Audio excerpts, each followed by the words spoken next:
చెప్తాను, నేను చెప్తాను. మా అందరికీ నమస్కారం. మా జిల్లా కరీంనగర్ జిల్లాకు వచ్చి నిన్న మాట్లాడినటువంటి మాటలు చూసిన దాని మీద పెద్దలు గౌరవనీయులు ఉత్తమ్ కుమార్ రెడ్డి గారు, జూపల్లి కృష్ణారావు గారు మాట్లాడడం జరిగింది. అందులో కొన్ని అంశాలకు సంబంధించి కేసీఆర్ గారిని, అదేవిధంగా వారి కుమారుడు నిన్న వారు తిరిగినటువంటి సిరిసిల్ల నియోజకవర్గ శాసనసభ్యుడు, మంత్రి, సూటిగా మీ ద్వారా అడుగుతా ఉన్నాం.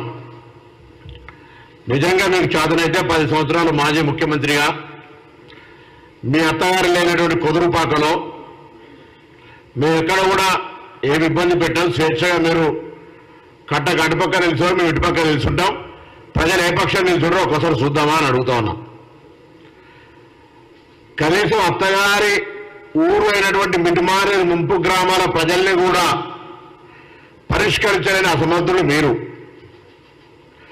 అందుకు సంబంధించి అనేక ఉద్యమాలు చేసినటువంటి పరిస్థితులల్లా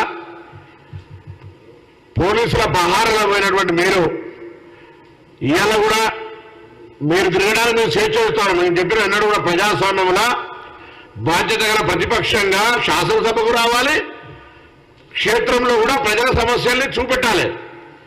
కానీ భాష, అసహనమైనటువంటి భాషను చూస్తూ ఉంటుంటే యువకులను మేము మాట్లాడితే ఎక్కడ తలపెట్టుకుంటారో ఒకసారి అర్థం చేసుకోవాలి. ఇలా అడుగుతాను, మిషన్ భగీరథ లేదా మిషన్ కాకతీయ, మేము వచ్చినాక వర్షాకాలం సీజన్ రాలే, చెరువులు కలకలలాడుతూ ఉన్నాయి. మొత్తం కాకతీయ గొలుసు చెరువులతోటి 40,000 కోట్ల రూపాయలు ఖర్చు పెట్టి తీస్తే నీళ్ళు ఏమైనా మరి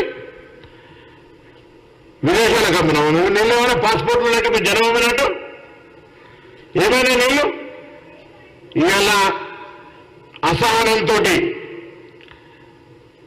ముఖ్యమంత్రి శాశ్వత ఊరు కాదు, ఆయనకున్న కారణం ఇంకొకటి, కొడుకు మంత్రి దిగిపోయే, నేను ముఖ్యమంత్రి దిగిపోతే ఆయన అసహనంతో కరీంనగర్ పోగానే అంతకుముందున్న రాజరికము, ఆడంబరము, అటాసము, కనవడ గోయానికి ఏం పడితే మాట్లాడుతూ ఉండు.